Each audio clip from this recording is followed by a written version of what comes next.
धन्य है वो मानव शरीरधारी प्राणी जिनको अब बिचली पीढ़ी इस कलयुग के मध्य में, बिचली पीढ़ी के समय में आपका जन्म है। उससे भी पुण्यकर्मी वो प्राणी हैं जिनको सतलोक आश्रम बरवाला जिला हिसार हरियाणा के अंदर आने का सुअवसर प्राप्त हुआ। पुण्यात्माओं, आप तो बालक हैं, बच्चे हो, आप विद्यार्थी हैं। टीचर को पता होता है कि जो बच्चे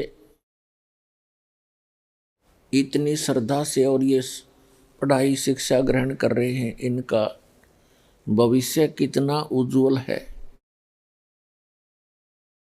तो आपके भविष्य का दास को पता है।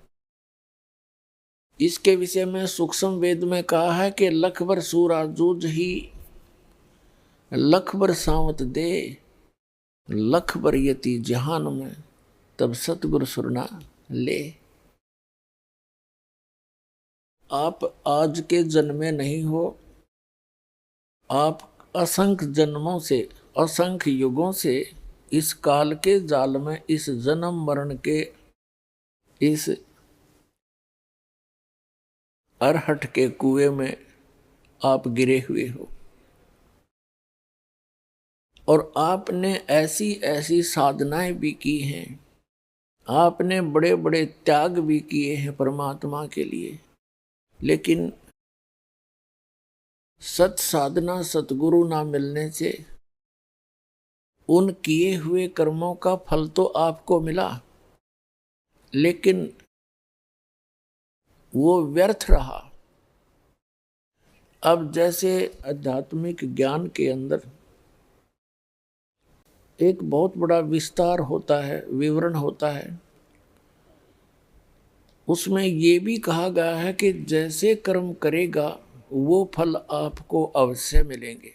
जैसे का मतलब है कोई स्वाभाविक पाप कर रहे हो वो भी, मांस खा रहे हो उसका पाप भी, शराब पीते हो, तम्बाकू सेवन करते हो या अन्य नशीली वस्तुएं सेवन करते हो, उनका भी पाप आपको प्राप्त है।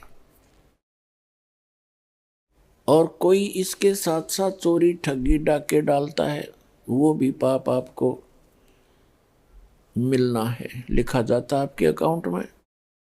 इसके साथ साथ आप अन्य कोई पुण्य करते हो, जैसे पक्षियों को दाना डाल दिया, कोई प्याऊ बनवा दी, कहीं भंडारा कर दिया, कोई धर्मशाला बनवा दी,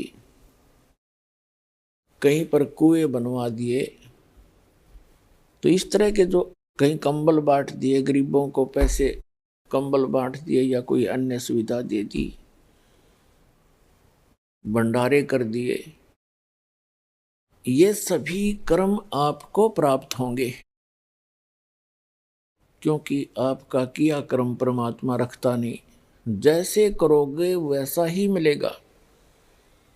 कब तक? जब तक सतगुरु नहीं मिलते। जब सतगुरु मिल जाते हैं फिर आपको आपका शुभ शुभ मिलेगा, अशुभ नहीं मिलेगा। अशुभ को वो खत्म कर देते हैं, कैंसिल कर देते हैं जो सतगुरु होते हैं। और सतगुरु केवल एक ही होता है पृथ्वी पर एक समय में। वो समय निर्धारित होता है, बीच में परमात्मा स्वयं भी आते हैं, ज्ञान दे जाते हैं, आपको परमात्मा में श्रद्धा आपकी बना जाते हैं। जैसे 600 वर्ष पहले परमेश्वर आए थे, उससे पहले भी प्रत्येक युग में आते रहे हैं, लेकिन हम भगवान को समझ नहीं सके, उनको पहचान नहीं सके, क्योंकि हम स्वयं सुखी थे। और ये सुख इतना हानिकारक है भक्ति मार्ग में। परमात्मा कहते हैं सुख के माथे पत्थर पड़ो, जिसते नाम हृदय ते जावे, और बलिहारी उस दुख के जो पल पल नाम रटावे। कि ऐसा सुख भी ना दिए परमात्मा, तेरी याद भूल जा, ऐसा दुख बनाए रखना दाता, तेरी भूल ना पड़े। तो सतयुग त्रेता द्वापर में ये प्राणी दुखी नहीं होते, सब व्यवस्था इनके पास उपलब्ध होती है, अच्छे स्वस्थ शरीर होते हैं, बहुत अच्छी व्यवस्था होती है, जिस कारण से हम परमात्मा को भजते अवश्य हैं, लेकिन जो साधनाएं हम कर रहे होते हैं उन्हीं से हम सोच लेते हैं कि जो वर्तमान में सुख सुविधाएं, पुत्र प्राप्ति या कोई अन्य सुख हो रहा है, इन साधनाओं से हो रहा है। लेकिन वो साधना उस दिन भी गलत थी, आज भी गलत है। वह आज तो आपको पता ही लग गया। और अब ये समय है जो मोक्ष होगा। अब से पहले आप केवल अपना किया कर्म ही प्राप्त करते रहे। ठीक है, जो साधना भक्ति शास्त्र अनुकूल, जैसे परमात्मा आए थे 600 वर्ष पहले, केवल उन्होंने प्रथम मंत्र ही दिया था, वो भी केवल 5 नाम का, जो आपको दिए जाते हैं बीच बीच के जो 5 नाम है।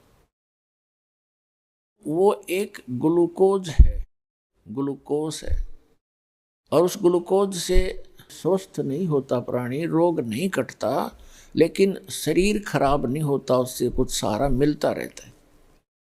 तो जितनी भी ये यज्ञ हैं, प्रथम मंत्र और उसके साथ साथ जो यज्ञ हैं, ये तो समझो एक ग्लूकोज है, और सारनाम और सतनाम जो है ये टैबलेट और इंजेक्शन है इस जन्म और मृत्यु के दीर्घ रोग का नाश करने के। ये प्राप्त नहीं थे अभी तक किसी को। कुछ एक महापुरुषों को प्राप्त हुए, उनको आदेश नहीं था आगे उन मंत्रों को किसी को बताने का। कारण क्या था कि पिछली पीढ़ी तक, अब इस समय तक ये रहस्य गुप्त रखना था परमात्मा ने, नहीं तो काल का दाव लग जाता। ये नकली संत भी यही नाम देते फिरते, उनसे लाभ होना नहीं था, तो परमात्मा के बच्चे काल के जाल में फंसे रह जाते। आदरणीय नानक साहिब जी को ये मंत्र मिला था, सतनाम भी सारनाम भी। उन्होंने किसी भी अपने अनुयायी को, शिष्य को वो मंत्र नहीं दिया सतनाम। ये पूरा सिख समाज इसका प्रमाण है। उनको किसी के पास भी सतनाम नहीं है। एक बार उन्होंने जानबूझकर मर्दाना और बाला के सामने उच्चारण किया था, जब वो लंका देखने के लिए समुद्र के ऊपर से चल रहे थे। मर्दाना ने गलती से सतनाम का जाप शुरू कर दिया था, नानक साहिब जी की नकल करते हुए। वो समुद्र में डूबते बच्चे। उसके बाद नानक जी ने उसे कहा था कि मर्दाना, आज के बाद ये मंत्र मत जपना। उस डर से पूरा सिख समाज उस मंत्र के आसपास भी नहीं गया, किसी को पता भी नहीं लगने दिया उन महापुरुषों ने, आने वालों ने। कारण ये था, उनको ये डर था कि कहीं कोई सिख इस मंत्र का जाप कर ले और गुरु नानक देव जी की आज्ञा की अवहेलना होने से वो पापी अपराधी दोषी ना हो जाए। उनका कारण क्या था, अब आपके समझ में आवेगी वो क्यों छुपाया था। ये सतनाम का जाप उच्चारण करने का नहीं है, लेकिन नानक साहिब जी ने जानबूझकर उच्चारण किया कि इनमें से कोई न कोई सा नकल जरूर करेगा और उसको झटका लगेगा और आने वाले समय में एक बैन लग जाएगा। तो पुण्यात्माओं, वो महापुरुषों बैन लगा गए थे। अब इस दास को भेजा है इस बैन को तोड़ने के लिए, उन्हीं परमात्मा के आदेश से। तो कहने का भाव ये है कि जब तक ये समय नहीं आना था, तब तक वो महापुरुष आपको ग्लूकोज लगा गए। अब दास भेज दिया एक सर्जन बना के। अब इस ग्लूकोज तो लगाना ही लगाना, साथ में वो कंप्लीट ट्रीटमेंट होगा, आपका रोग जन्म मरण का घट जाएगा, आप सदा के लिए मोक्ष प्राप्त कर लोगे।